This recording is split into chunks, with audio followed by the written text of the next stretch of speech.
जय हिंद। आपको बताते हैं कि इससे पहले हम गुलाम वंश में कुतुबुद्दीन ऐबक तक क्लास क्लियर कर लिए थे। कुतुबुद्दीन ऐबक के जो शासन काल था आपका 1206 से लेकर 1210 तक, उसका जो उत्तराधिकारी बना था उसके बाद इस वीडियो में हम आज चर्चा करेंगे। उसका जो कुतुबुद्दीन ऐबक का जो शासन काल था वो 1206 से लेकर 1210 तक था। उसके बाद जो दिल्ली सल्तनत का जो उत्तराधिकारी बना था वह आराम शाह बना था।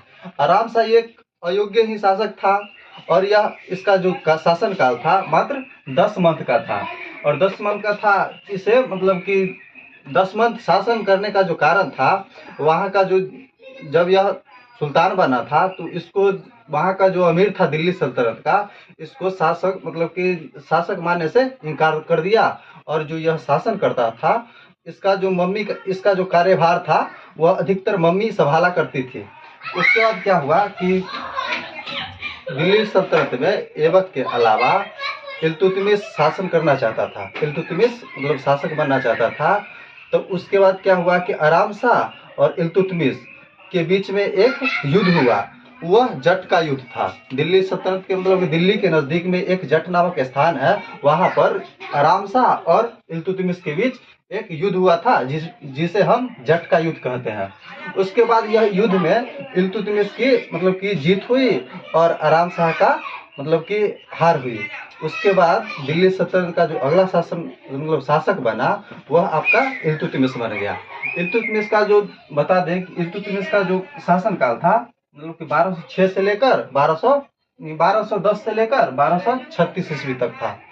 इल्तुतमिश यह एक इलवरी तुर्क था जो कुतुबुद्दीन ऐबक का गुलाम था।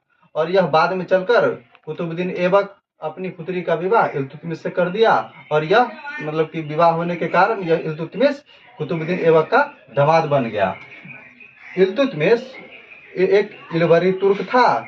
और जब यह कि दिल्ली सल्तनत के अंतर्गत यह मोहम्मद गौरी के ही समय में आया था इल्तुतमिश, जिस कारण मोहम्मद गौरी ने इसे एक उपाधि दिया था कि कुतुबुद्दीन ऐबक को। वह जो उपाधि था वो सर ए जहांदार की उपाधि था। उसके बाद क्या हुआ कि जो इल्तुतमिश है, इल्तुतमिश कि वो अपना शासन काल में या कि 5 जगह पर 6 जगह पर अपना सूबेदार नियुक्त किया था। इसके जब शासन काल था उस समय, शासन काल से पहले इसका जो राजधानी था, हम बता दें कि इससे पहले कुतुबुद्दीन ऐबक था, वो अपना शासन काल काल के समय में इसका जो राजधानी था वह लाहौर ही था। और उसके बाद जो कि आराम शाह अगला शासक बना था, वह भी अपना राजधानी लाहौर को कि बनाया था। उसके बाद दिल्ली सल्तनत में जब यह इल्तुतमिश आया तो यह अपना जो राजधानी था वह दिल्ली को बनाया था, जिसके कारण दिल्ली सल्तनत में कि इसका वास्तविक दिल्ली सल्तनत का वास्तविक संस्थापक इल्तुतमिश को ही माना जाता है। उसके बाद इल्तुतमिश ने कि जो सूबेदार नियुक्त किया था, वह बंगाल का क्षेत्र में जो सूबेदार था उसका नाम था मल्लिक जानी। बंगाल में जो सूबेदार का नियुक्त किया था उसका नाम था मल्लिक जानी। और उसके बाद जो दूसरा मल्लिक जानी बिहार का था। और बंगाल का जो था, क्या कहते हैं, सूबेदार था, वह मौलाना मोहम्मद था। उसके बाद पंजाब का भी क्षेत्र में एक सूबेदार था जिसका नाम था नासरुद्दीन मोहम्मद।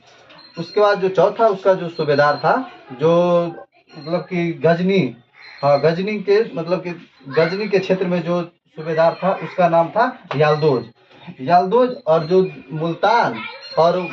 मुल्तान और सिंध का जो सूबेदार था उस समय कुवाचा था। उसके बाद एक और क्षेत्र था जो भटिंडा के क्षेत्र था। भटिंडा का जो सूबेदार था वह अल्तुनिया था। उसके बाद हम बता दें कि दिल्ली सल्तनत में जो इसको वास्तविक संस्थापक माना जाता है, इल्तुतमिश को जो वास्तविक संस्थापक माना जाता है, इसको इसीलिए माना जाता है कि इसका एक था, क्या कहते हैं, इल्तुतमिश का जो मतलब कि दिल्ली सल्तनत में वास्तविक संस्थापक माना जाता है, क्योंकि एक बंदगान का खलीफा था जो इल्तुतमिश को मुल्तान सिर बिल्लाह बिल्लाह मतलब कि जो शासक जो दिल्ली सल्तनत का, इसने उपाधि धारण मतलब कि उपाधि दिया था। उसके बाद यह क्या किया कि दिल्ली सल्तनत में इसको प्रमाण पत्र जारी किया, दिल्ली सल्तनत का वास्तविक संस्थापक था। इसके जो शासन काल में जो न्याय करता था उसको लाल कपड़ा पहनना अनिवार्य था, और लाल कपड़ा पहन के यह न्याय करता था। आपको बता देंगे कि इसका जो इल्तुतमिश का जो अगला जो कार्य मतलब कि कार्य किया, क्या क्या कार्य किया, हम आपको जस्ट अभी बता रहे हैं। इसके बाद हम अगला इसका कार्य के बारे में पढ़ेंगे।